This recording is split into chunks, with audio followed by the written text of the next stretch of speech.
The game has changed. The monetary game has changed. A lot of the monetization of our art has disappeared. Welcome to the Gig Boss Podcast, where musicians go to learn how to navigate the new music economy. My name is Adam Meckler, and it's my mission to get you the tools to book your next gig, grow your audience, monetize your content, and have a thriving career in music. Today, my guest is St. Paul Peterson, who, while being groomed by Prince to become his next big protege, decided to leave and go out on his own. Why did he do it? And how did he go from the youngest kid in a musical family to touring with artists like Steve Miller, Kenny Loggins, and Peter Frampton? All that and more right now. Please welcome to the podcast, St. Paul Peterson. Oh, listen to the crowd. They go wild. The crowd goes wild. Come on. Unbelievably wild. How are you, man? So good to be on the show with you. Thanks for asking. I'm doing great, man. I'm glad you could do it. So, man, I've been doing some deep dive on St. Paul Peterson, and it feels like learning the history of you is like learning the history of Minneapolis funk. The Peterson family is stuff of legend. Can you talk a little bit about what it was like growing up in your house, just surrounded by music? Sure. Well, I'm the youngest of all the kids, and every one of my family are musicians, including my parents back in the day. They started off as professional musicians working the club circuit, working at live radio, where before they were spinning records, they were doing live music and live radio shows. And it was a great time to be a musician back in the 40s and 50s and 60s. And they were on top of their game. They were the first call musicians. And they built this house that I'm sitting in right now in 1958. I'm going to probably screw that up. My sister will get after me, but I'm close on that one. And there have been more rehearsals in the basement that I'm sitting in right now than you could ever imagine. Everyone from Oscar Peterson to the Steve Miller Band have been in this basement. So it's been, George Benson was in here. Joe Sample's been in here. Dave Sanborn's been in here. It's been an incredible ride for me. And I'll tell you, being the youngest, I'm a sponge. They'd leave instruments around here and I just pick them up and play them. And that's why I'm lucky enough to be able to play a few different instruments, and it's been a great ride, and it's fun to be able to still have this house in the community here in Richfield, and it's still a gathering spot for my family. Yeah, that's super cool, man. So you're just at those rehearsals, you're sitting on the floor like when you're a kid too. You remember just kind of being in it like that? There was everything going on. Yeah, my brothers and sisters would rehearse down here, everything from straight ahead, like far out bebop that Billy was doing with Natural Life, all the way to Rocking Horse with Ricky playing rock and roll here on a B3 and a Mini Moog, and then Patty doing a Tower of Power kind of cold blood horn band thing down here, and then Mom, playing her standards with her cronies, and so I heard everything. And did I sit down here on the steps? I think I just heard it going upstairs. I'd be in the kitchen or whatever, and I'd be everywhere. And it was an incredible education to be able to hear all these genres of music going on. And what an education. Yeah, man. I think about that a lot with my kids. And I didn't grow up with parents that play music, but they loved great music. So great music was on. But, with my kids, it's like they're coming to our rehearsals. They're hanging out in our living room when we're playing piano and singing tunes, and I'm practicing trumpet every day. It's like they're hearing it. And I always wonder, what's that? It's got to be, your daughter is now out playing music, and she must have kind of grown up in a similar atmosphere. Well, exactly. We always brought them to gigs. They'd always hear us rehearsing either over here or in my basement where they grew up. When I was traveling with people like Loggins, I'd fly them out, and they were treated like VIPs, and they loved the backstage experience and the crowds, and they were proud of their daddy and being up there on stage, and they loved being a part of it. And I'm sure that is part of the reason why, especially Taylor, she calls herself Jean Taylor now, is in the business. I had a band with my two daughters called the Peterson Girls early on when they were pre-teenagers with a killing record, and my wife and I had a little discussion about whether we were going to bring that out to LA, and she said to me, "Have you ever heard of a child star turning out normal?" Yeah. And I went, "Only a few." And she went, "Exactly. Can we just not do this?" So we, as a couple decided, and she was right, to let them be kids, and Right. and if they wanted to pursue it, they could do that, but expose them as much as we could. I literally have recording sessions of my kids from the time they could speak. They could hold a tune. So I have my mom, who did a beautiful Christmas record, playing "Oh Holy Night" and "Silent Night," and both my kids sang over the top of those recordings. I got to play that for you sometime. It's deep, man. I would love to hear that. deep. And of course, we put them down there, and I told them what to sing, and they followed it along. And it's just all atmosphere and what you introduce to your children, and what they will remember, because they're at such a incredibly, what's the word I'm looking for? They are receiving all this they're impressionable. They're receiving all this information that's important to you, so that makes it important to them. Right. It's so important that we continue to influence our kids, whether it be with music or with manners or how to live your life or how you treat your partner. All these things, it's all impressionable when they're tinies, aren't they? Yeah, man. Yeah, it's beautiful. Yeah, they're always watching, even when it doesn't seem like they're watching. They're watching. Oh, and they're listening. And they're listening. Yeah. Oh yeah, big time. Yeah, man. So I read that, and I maybe heard you talk about this a little bit, that Prince discovered you as a young man, as maybe a teenager, and sort of groomed you to become a member of the time. Now, this is a band that included people like Jimmy Jam and Terry Lewis, who went on to become huge name producers, and of course Morris Day. What was that experience like, kind of coming up under cats like that? Well, to be completely honest, that sentence doesn't read 100% true. Really, who hired me was Jesse Johnson, Okay. who I happen to be doing a gig with in L.A. I don't know when this airs, but I'm doing a gig with him coming up here this week.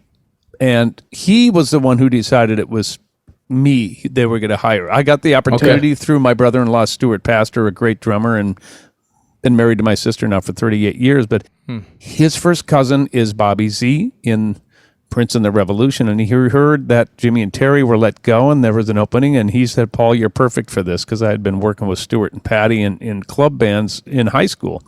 I just graduated and ended up getting the gig, and Jesse was the one who kind of formed me into what that particular gig needed to be, because it was, I grew up in a bebop family, right? Loving black music just because that's the music that spoke to me. Mm-hmm. There was no color involved with any of it. It was just music. So we were always groomed to play what you feel and improvise, and that was not what this time gig was. So Jesse had to kind of go, no, you play a part, because what we play against that part is what makes funk. Yeah. So I had to learn that the hard way. And boy, he was, at that point in his life, he was more from the James Brown school of discipline. Mm-hmm. And that's all I'm going to say about that. But he was rough. And it was a incredible learning experience. I look back on those times now being so grateful for that education, and that it was no college degree or no college experience could have given me the knowledge that I have from those 4 years I spent there. Yeah, of course, man. Being in it, that's a lot different than being in school, learning from Thrown teachers. to the wolves, as they say. So where does Prince come into this picture then, and how does the family form out of that, which now I think you guys have come back as F Deluxe, right, and released an album not too long ago.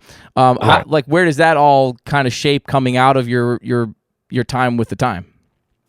Well, Prince, I met him the second day I was called back, and we started picking out swatches of suits for Purple Rain, and we started our relationship. It was definitely a boss-employee relationship, because he was, busy making movies and being a megastar, and that was fine. I was just trying to hang on for dear life. So when the time was filming along with Prince at First Avenue, our dressing room was really the dance floor, or close by, over by the bar area there, separated by just sheets and pipe and drape and that kind of thing. And Morris and I used to have fun singing back and forth to each other, doing, vocal lick offs, if you will. So he'd sing, and I'd sing another lick. And I think Prince's dressing room was, literally right next door to ours, separated by a curtain. So he knew I could sing. So when Morris split, this is my take on it anyway. So when Morris split,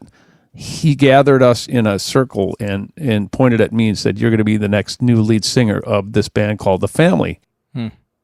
So we put that together with his then girlfriend, Susanna Melvoin, who is like my big sister right now. I've loved her forever. She's just a dear friend. And Jellybean Johnson, who was left from the time. Jerome Benton, who was also left from the time. Yeah. Jesse had moved on to A&M Records and taken a couple of the members of the new time with him. So we added Eric Leeds on saxophone. And Susanna's brother and a few other folks. So it was, I was kind of thrown into the lead singer vibe, and I had to learn about recording. I had to learn about marketing. I had to learn about branding. And these are things that we never really spoke of, but they were things that were going on that now I know what the names of those things are. Looking back going, holy shit, man. It was an incredible experience. And this stuff happened so fast. Yeah. Right? And I was sitting there watching it almost like an out-of-body experience going, what is going on here? And, from the look, the robes, the throwback, the lushness of the strings over the funk, this was all a concept that he had. And he was the best, meaning Prince. Yeah. He was the best at this stuff. And he was in his element. He could do no wrong during this time period. So that's where Prince came into this, is when that band, The Family, was formed. Yeah. So it felt like there was going to be a but in there. It seemed like the time with The Family ended kind of quickly. And I read somewhere on the internet that you were frustrated with Prince's control over the thing, and who knows what's true on the internet. Is there any truth to that? Why did that thing end? And yeah. Well, Mr. Adam, I will say because he forgot to put a couple extra zeros on that paycheck. There you go. To be honest with you, I got he had me in L.A. grooming me for what would be his next movie to sing, act, or dance or whatever. So I'm taking lessons in L.A. Basically, he had left me and the rest of the band to our own devices while he toured and made it over the Cherry Moon in Paris. And we had a hit record out, and I was still making the same amount of money I was making when I was in the time, which is before taxes, not very much money. And I'm still living at my mom's house with a double platinum record on my wall. Jeez.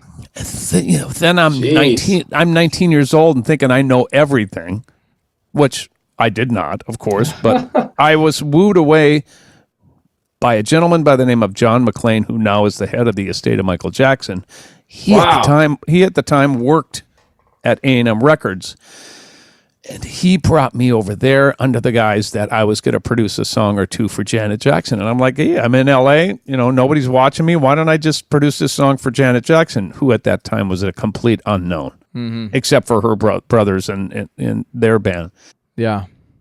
So I go over to A&M Records, and he said, this ain't about Janet Jackson at all. We want to steal you away from Prince, which blew my mind. And then I started thinking about it, and I'm like, they started offering me more money than I could ever possibly imagine and giving me all my creative control, all the things that my personal family had groomed me for my entire life. Yeah, yeah. So I took a look at it. Prince had not signed a contract with me, and much to his chagrin, and also A&M Records' chagrin, I ended up going over to MCA Records and starting my solo career. So that's kind of what happened. It was a whirlwind business, young, I'm splitting, I can do this all myself. Yeah. Cocky, wishful thinking.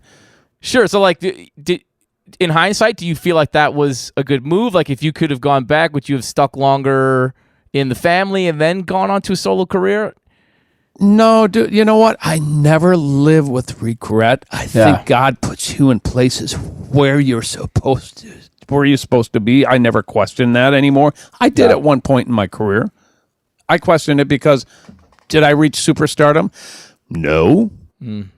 But you know what I reached? I reached respect and great gigs and great friendships, and I'm as busy as I ever possibly could want to be.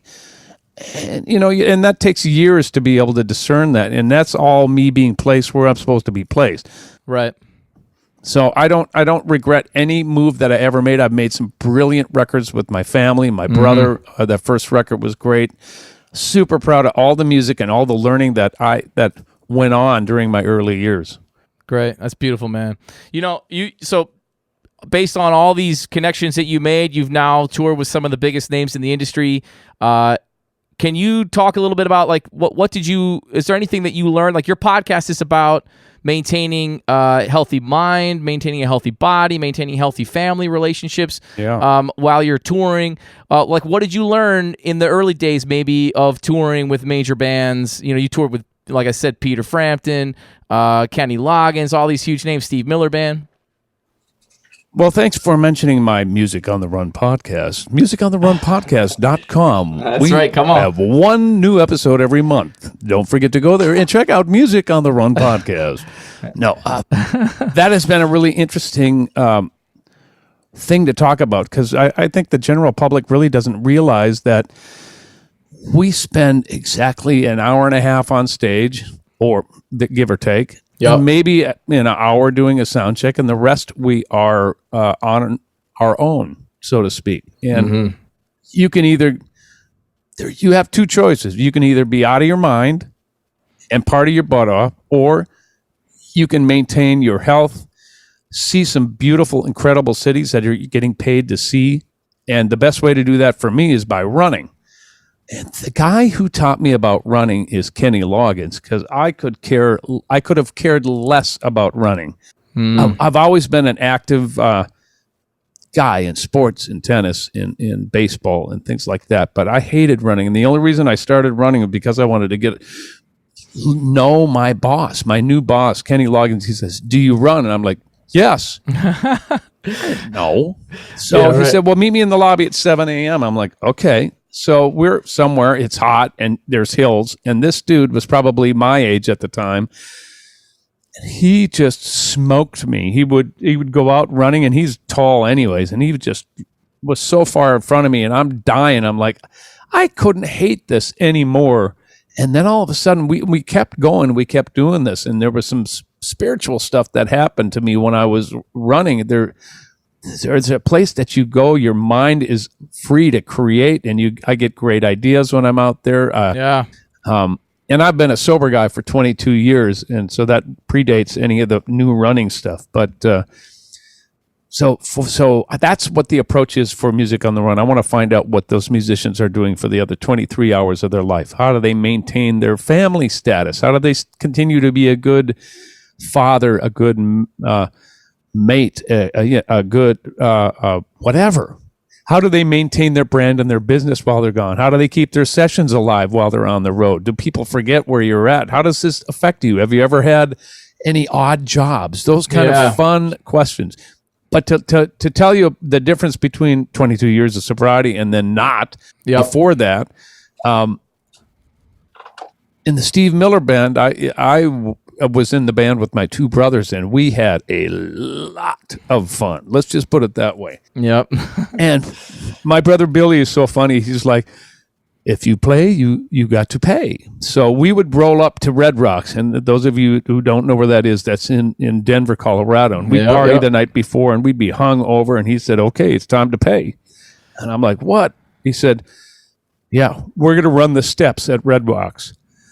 So hung over at altitude, we'd run the steps of Red Rocks just to blow out the alcohol in our bloodstream, and so we could do it all over again. Yeah, right. But we were young and dumb, and we had an absolute blast. But touring, man, is whatever you want to make it. Yeah, and I think the perspective that all of my guests have given really can give some of the listeners and younger musicians some insight on what's good and what's not good, and they can make up their own mind from there. Yeah, man. Especially, I haven't been in the game that long, but in my early days of touring, it was definitely a lot more. Oh, let's make it fun. It's fun. And it's like as I've gotten older, it's been like It is fun, but it's like I want to be good at my craft. I want to be sharp. I want to be, you know what I mean? So it's been for me a lot more about staying sharp, staying healthy, these kinds of things. That kind of stuff you're talking about really resonates with me. As I started touring with Youngblood Brass Band, it was like I was doing a lot more running, a lot more weightlifting in the mornings before, that stuff. A lot of times we're on a tour bus, and so we're like driving through the night. So you get up in the city the next day, sleeping on the bus, and then get up and you're in the next city. But yeah, man, that really resonates, and I think that's probably true of a lot of people. It's like, and the people that end up doing it long term, people that end up doing it for a long period of their career, I think probably figure some of that out, the hard way maybe. For sure. Yeah. Yeah, that's what your 20s are for. Yeah. That's funny about the Red Rocks too, because I had the same experience. I was at the Red Rocks. I was like 2010, 2011, and we were playing in Denver and ran the steps. The first day we got there, ran the steps, and then we were partying. And then I was real sick, and I was like, why am I so sick? And then I learned about altitude sickness and doing all these partying and working out, and how I was like, man, this is horrible. So learned a valuable lesson there. You know what else changes everything is when you have kids and you're on the road. Yeah, man. Because I remember leaving to go out with Steve Miller, and my daughter was just born. I'd come back, a month later, and I'd go to pick her up, and she would shy away from me and go to her mom, scared out of her mind because she didn't recognize me. And that broke my heart.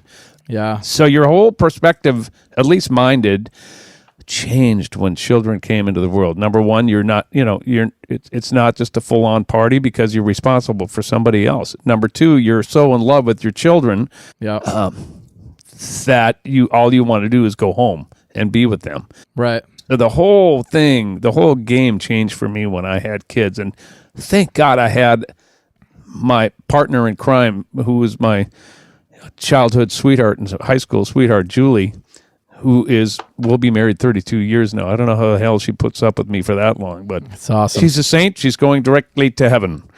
She knew what she knew what she was getting into. She knew that I'd be gone. She knew that's the way I made a living, and that's how we were able to live the life that we wanted to live. And we made it work, and she made it work. You got to have a rock star partner. Yeah. It's incredibly important, and it's not always easy. So did you ever slow down when the kids came, or was it just like, this is it? This is what I'm doing?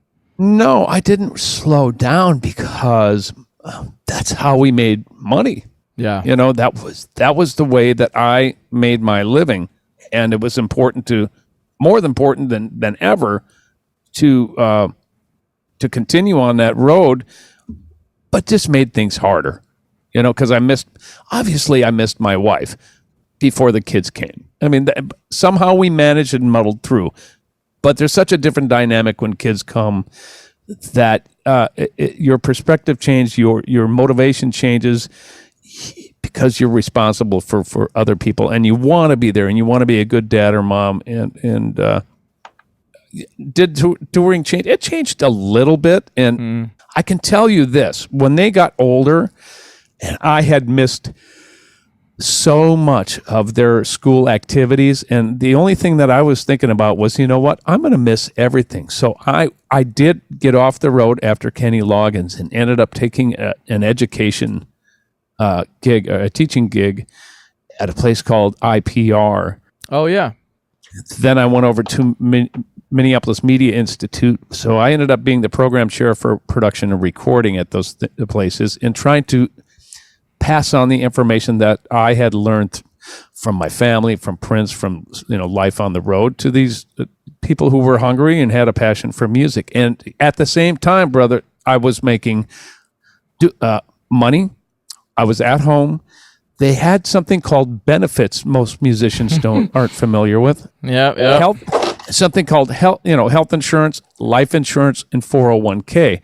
Right. These are valuable things, not only when you have kids, but at any point in your life. And I wish that someone would have told me it was okay and it wasn't a cop-out to have a gig like that. And people got to understand that, especially in modern day music, the game has changed. The monetary game has changed, and they have taken away I don't know who they is, but the world has changed so much that a lot of the monetization of our art has disappeared. Yep. So it's okay to have another way to make a living. Doesn't make you less of a musician, doesn't make you less passionate, anything like it. Makes you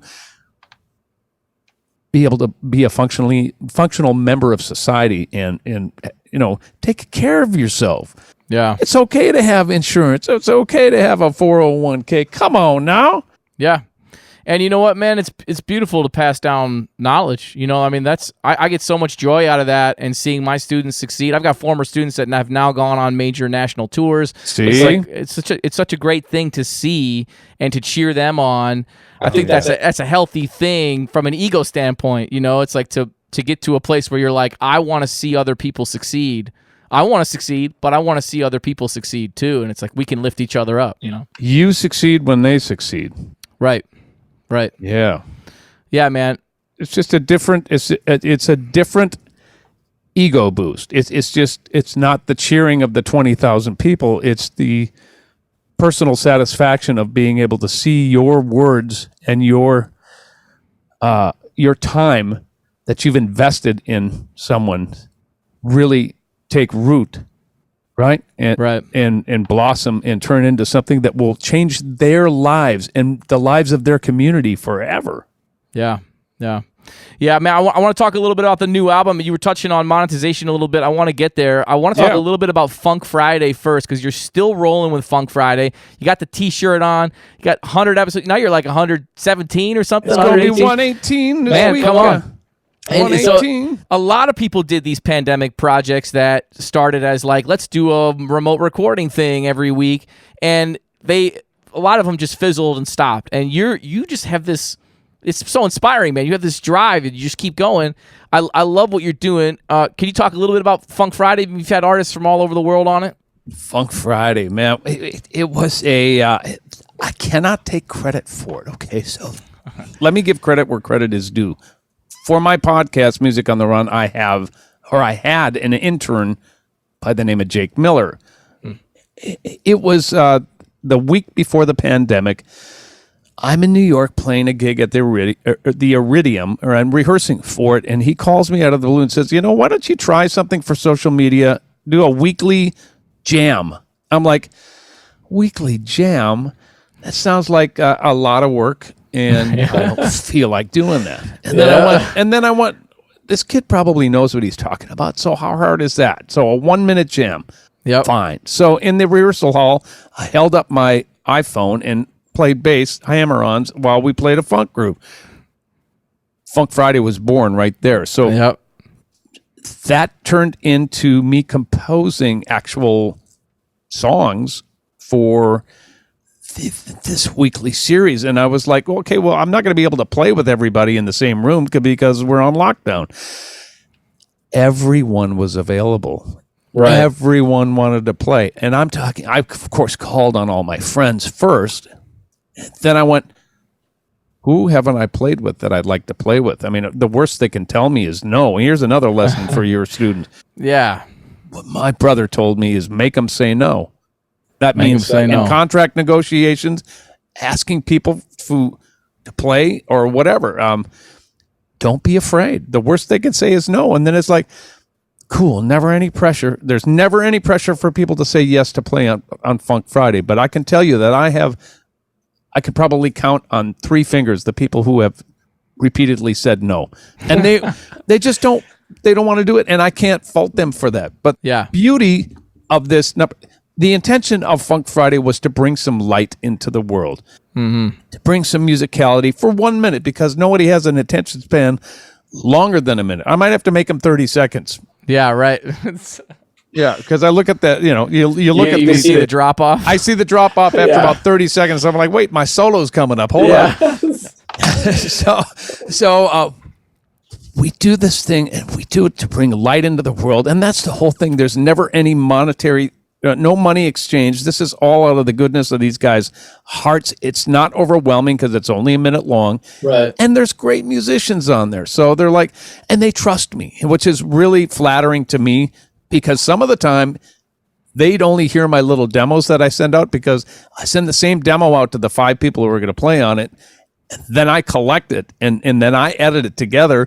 And when they hear it for the first time when it's broadcast on Fridays. Yeah, nice. So it turns out really good. It's been a beautiful experience. And the only money that I've ever tried to raise is for people in need. For the 50th anniversary, we raised money for the crew. It was called Crew Nation, and we were in the heart of the pandemic. And our crew brothers and sisters have been, they were in terrible shape. There wasn't a lot of money out there for them to be able to grab. Yeah. We raised money for Crew Nation, and then the Funk Friday 100, we raised money for the Peterson Family Scholarship in Jazz Studies at the University of Minnesota, which is near and dear to my heart, of course. Yep. But that's what it's all about. It's about the camaraderie, and the surprises out of it have been rekindling old friendships. I mean, I've been in the game so long that I've got a lot of people that I've played with, but it's been 30 years since we've been in touch. Yeah. I've rekindled those relationships. I've met people that are my heroes that I'm playing with, and I call them friends now. Mm-hmm. I've played with, my favorite bands of all time, like the Earth, Wind, and Fire, Boz Scaggs, Tower of Power, Hall & Oates. I've played people who have just said yes. And so I'm just telling you that it turned out to be, I don't look at it this way, but if you wanted to, it could be a networking thing. Yeah. But it's more of a networking thing for the people I bring together, because I always send out a text at the end saying, here it is. Thank you for bringing light into the world. Thank you for playing on it. And if you don't know each other, you should. So people get to connect that way with each other. Yeah, that's very cool, man. That's very cool. Well, I've been enjoying it. A lot, watching all of them.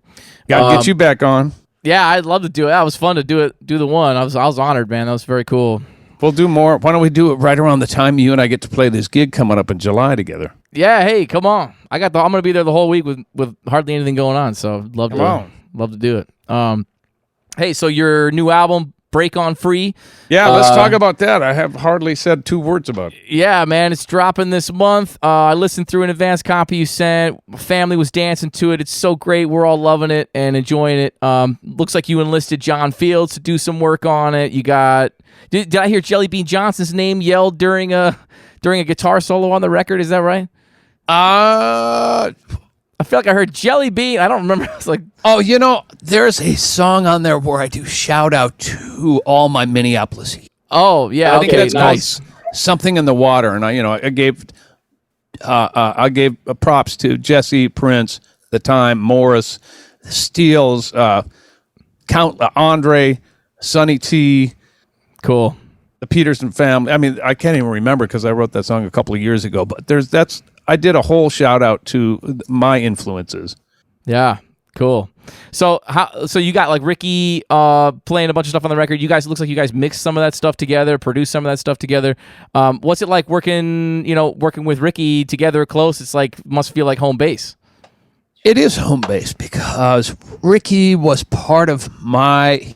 He's my recording mentor. He really showed me what record production was and is.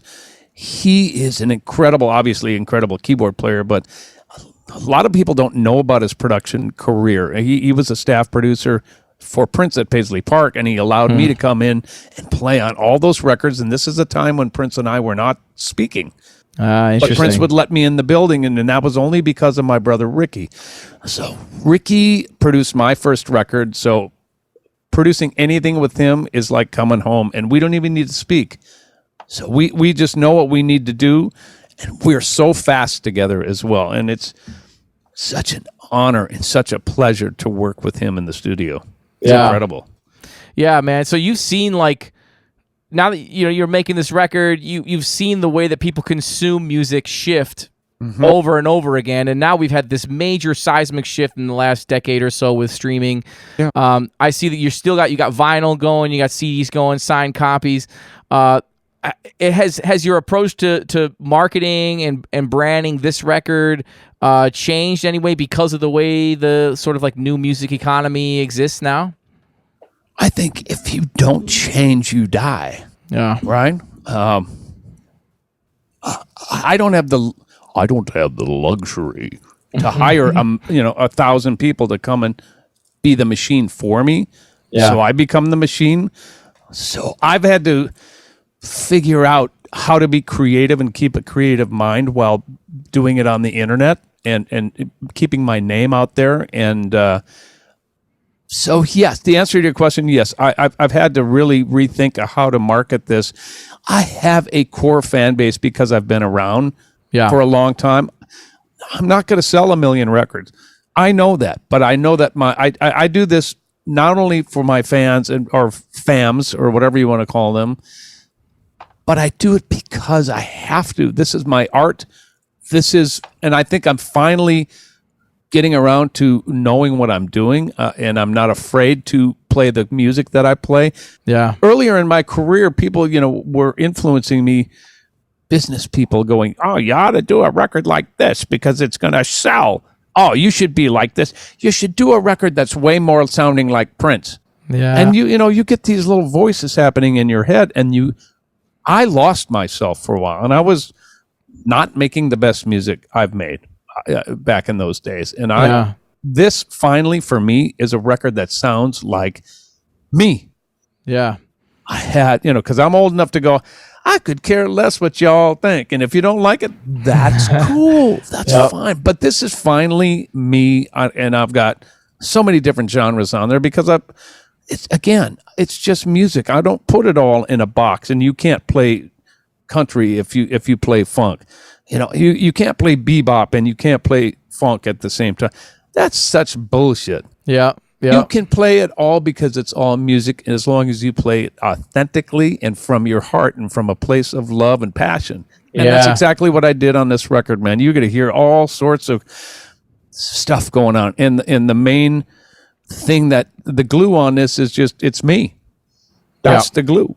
So I hope you check it out because it takes you for a ride all the way from, funk, rock, earth, wind, and fire to straight nasty funk to some bebop influenced arrangements over old favorite songs. And it's just it's a ride, and it's so fun that it's on vinyl because you can take a look at the record, the double vinyl, as you're looking at these beautiful artwork of Steve Park and the people over in Germany on Leopard Records who put that together. It's a nice work of art. So hopefully people will go buy that. They can just go to my website, paulpeterson.com, and buy the vinyl there.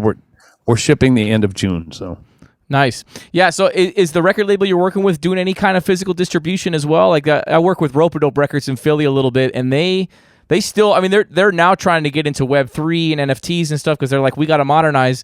But also they've still found success with physicals today. Actually, they've seen their physicals go up in sales in the last 5 years, which is really interesting. Is your label doing any of that kind of work? The label in Europe is doing all of that. So I am the label back here. I did work with Rope-A-Dope. They were awesome. They did the F Deluxe record, so that was really a good experience for me. They're really great people over there. Yeah. So I am basically the record company here. Me and my team here, we're seeing right now the pre-sales for the vinyl and the CDs are, believe it or not, so strong. And it's an import for me because I didn't manufacture here. I'm importing from Germany, who was smart enough to, manufacture the vinyl 7 months ago, or whatever. I ordered it 7 months ago, so it got to them in January. So I'm like, send it over. So it's not cheap, to have. First of all, to manufacture vinyl is not cheap, and then you send it from Germany with the freight going over the water now. Right. Forget about it. So I just want people to consume this music and have that physical copy in their hands and look at that artwork like we used to do back in the old days. My daughter's she's just going to be 27 and the other daughter is 29, and they both have turntables. They asked for them and they're like, this is the coolest thing. Vinyl is the greatest thing ever. I'm like, okay. All right, if you say so, that's fine with me. But I'm marketing myself. I got Bandcamp. I'm having a release coming up in the next couple of days prior to it coming out on all digital formats to continue to try to learn to monetize the art. And Adam, when I was a teacher, I posed that same question to my students. I went, how are you going to make a living? How are you going to move out of your mommy's house? Mm-hmm. It's your job to create a way to monetize your art. It's not going to be me because I'm going to be fine.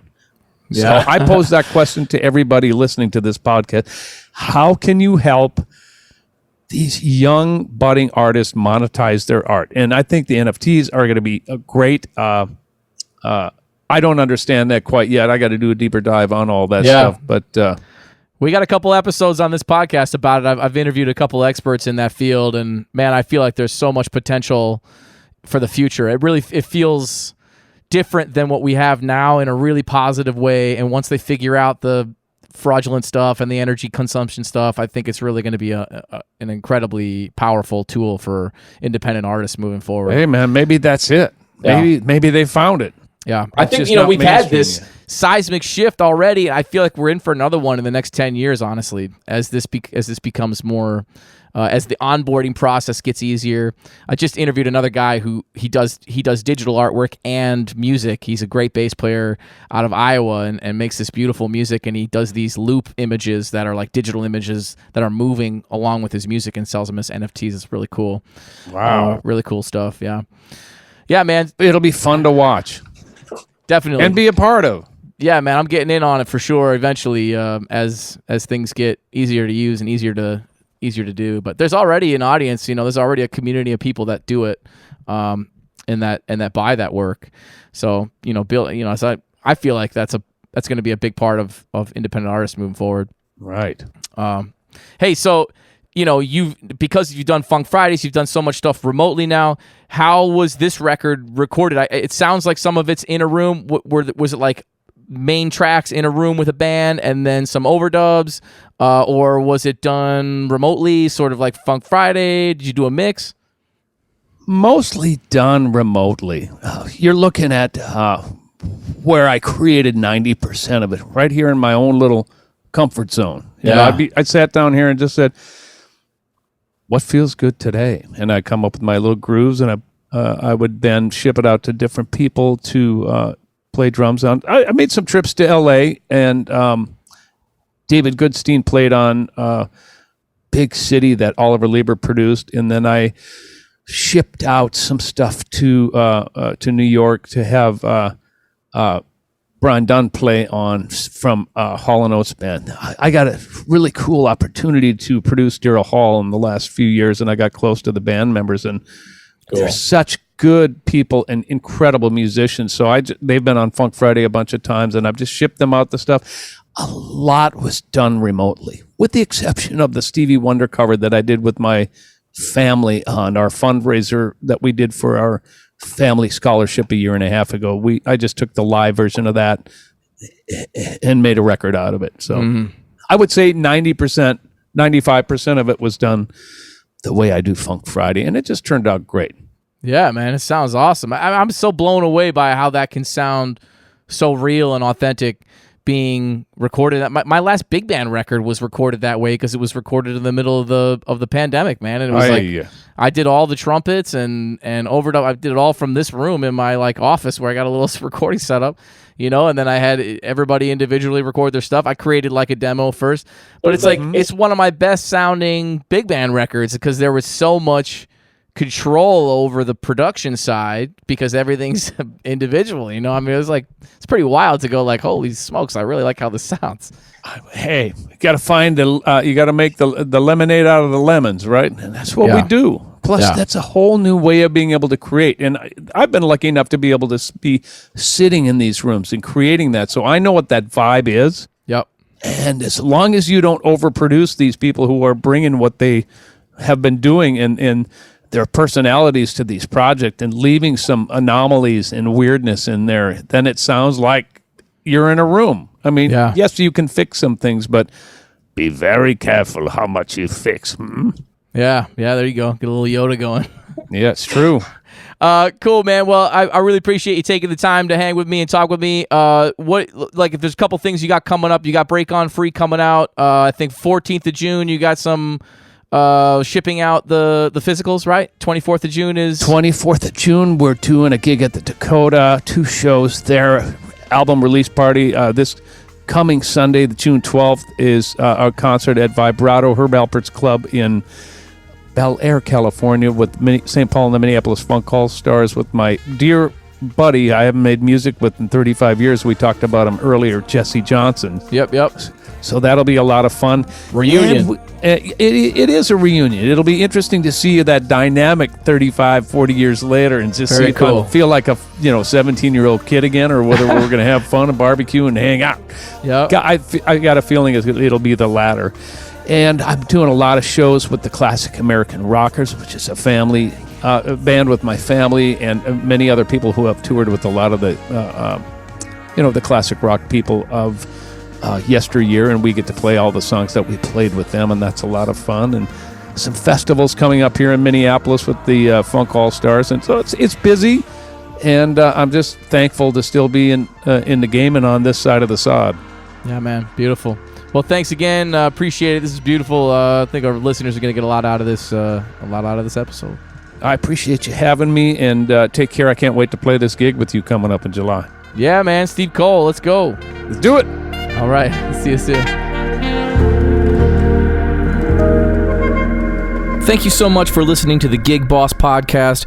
Please, if you're listening on YouTube, hit like, hit subscribe, and if you're listening on something like Apple Podcast, give us a 5-star review and write a little review out. That really helps us out. That helps new people find our show. And tap the link in the description to download the Gig Boss app. It's on both iOS and Android. It's totally free. It's a way for you to organize your freelance career. You can create groups. You can create events. You can tag groups to events. You can track your schedule, the details to a gig, whether or not you've been paid, and all kinds of other helpful stuff. Thanks again for listening. See you on the next one.